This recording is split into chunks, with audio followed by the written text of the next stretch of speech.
Mountainhead is a satirical black comedy directed by Jesse Armstrong. It stars Steve Carell, Jason Schwartzman, Ramy Youssef, and Cory Michael Smith. The movie is about a group of billionaire friends that get together against the backdrop of a rolling international crisis. This is the feature-length film debut from Jesse Armstrong, who is mainly known for being the showrunner of the critically acclaimed series Succession, a show I have heard nothing but praise for, but I personally have yet to check it out for myself. I will say, after watching this movie, my interest in Succession has definitely peaked even more. Before Succession, though, Armstrong rose to acclaim by being the co-writer on the TV series Peep Show. Despite not getting the time to check out Succession, I was still anticipating the release of this movie, mainly for the cast that's in it, and to see how a TV showrunner compares to switching their style to a feature film, since, at least in my opinion, this worked out for Sam Esmail's feature film Leave the World Behind. So what exactly is this movie like? Well, let's find out. First, I want to start by talking about the performances, starting with Steve Carell. I didn't fully know what to expect from him when he was first introduced in this thing, as I wasn't sure how much this would lean into the comedy angle, but that aspect seems to be one of the main pulls for this, and he brought his usual comedic chops here. His character was interesting to follow as Carell plays him with this quiet vulnerability. As soon as a character says something that will get under his skin, it's like you see something switch in his brain in an instant, as he brings a great deal of rage into a few moments here. I found the accent he chose to do in this interesting, as occasionally he will slip in and out of what genuinely sounds like a Kingpin impression from the Netflix TV show. Since his character is a billionaire, it's funny and scary to see the lengths he goes to in order to keep his wealth, not seeming to care for anyone else, which, if people know how billionaires act, seems to be pretty on the money, no pun intended of course. Cory Michael Smith, known mainly for playing the Riddler in Gotham, and was most recently in the movie Saturday Night, which is based on the creation of Saturday Night Live. While he is surrounded by a bunch of talented people, I can safely say he stole the show here. Every time he is on screen, he's an absolute scene stealer. He chews up every bit of scenery he's present in. So many line deliveries he gives in this thing are great and add so much to the comedic angle here. Just like Steve Carell's character, it's wild to see how malicious he can become for his own selfish gain. A great way to make the audience really dislike his character is by making this specific tech bro an avid AI user. He essentially creates an AI that just manifests hate online and in the real world, which would add for a moral dilemma, but for this guy it's nothing to him, which again unfortunately feels like a pretty real thing. Despite this though, since he is an absolute joy to watch as he plays himself to be such a little bitch, you can never fully hate his character. Ramy Youssef plays what I can only really describe as a billionaire with a conscience. While he presents himself to have some douchebag attributes, which I will say Youssef pulls off pretty well here, he shows another side of himself that lets us and the characters know he's not okay with how their lifestyles affect the lives of people that aren't in the 1%. In a bizarre way, Youssef's character is almost like a self-insert for the audience. He does a good job at the comedic moments here too, providing some pretty great line deliveries that add to the writing. Jason Schwartzman does a pretty good job in his role too. He's another example of an actor that is an absolute joy to watch on screen. He's able to pull off an emotional side which gives way to vulnerability when he's around the group, as it seems like he cares for the people around him, and he pulls that off pretty well. The plot boils down to being mainly in one location. We're stuck in this big billionaire house for a majority of the runtime, but nearly every room is shown off throughout. The movie never ends up being boring despite this. I think that's mainly down to the dynamics everyone shares with each other. Seeing how these people get at each other's throats makes for some pretty good comedic moments. In the background of these billionaire lives, we're greeted with news footage of the world falling apart, and at times it feels real to what's going on in reality. It even mentions the Palestine-Israel conflict at one point too. I was surprised to see the movie take somewhat of a dark turn in the last 40 minutes, which is why I would class it as a black comedy. Without going into specific details, it involves the idea of a murder plot, which makes for some good comedic moments of dark comedy. As I've mentioned, since it's topical, AI plays a part in this movie. While the characters talk about it a lot, thankfully, it's never actually shown, which makes me believe at least the filmmakers didn't use AI. If they did, I feel like the message would have been lost. Just like the recent Mission Impossible movie, AI is used basically as a warning to the people that still decide to use it. In this movie, it is presented as a really evil force, which is always welcoming to see. This movie features some of the same cinematography that Succession is known for, which is the freeform movement style of cinematography, which gives a movie this type of documentary feeling. Most of the time, a lot of the shots are handheld, but I feel like this sort of handheld movement is a lot more tasteful than the usual shaky cam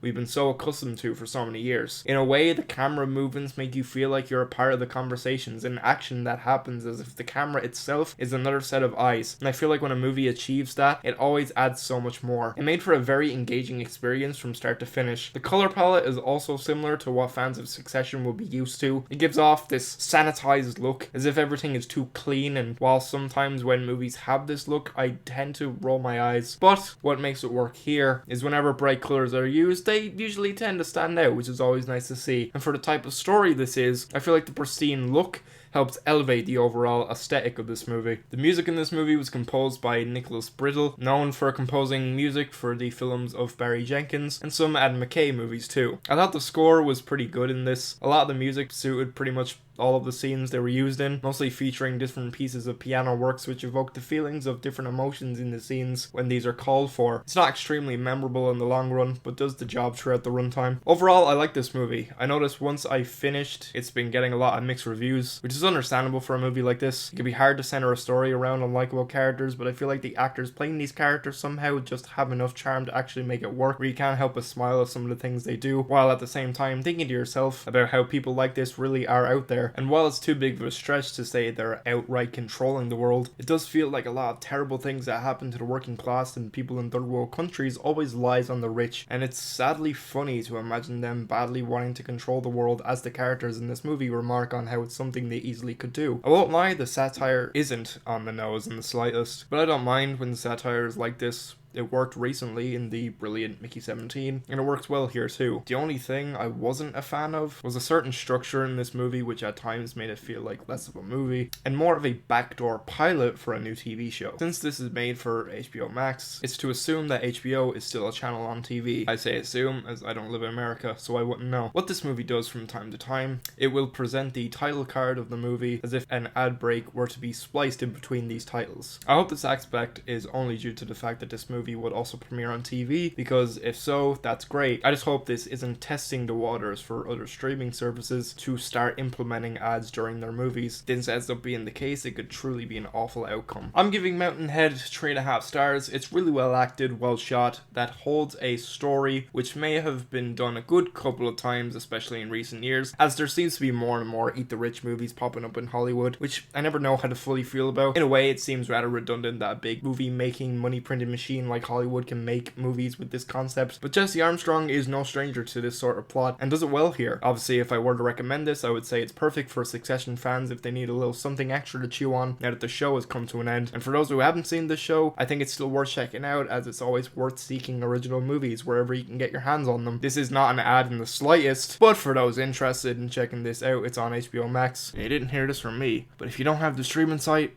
let's just say another way to check this out is becoming a pirate.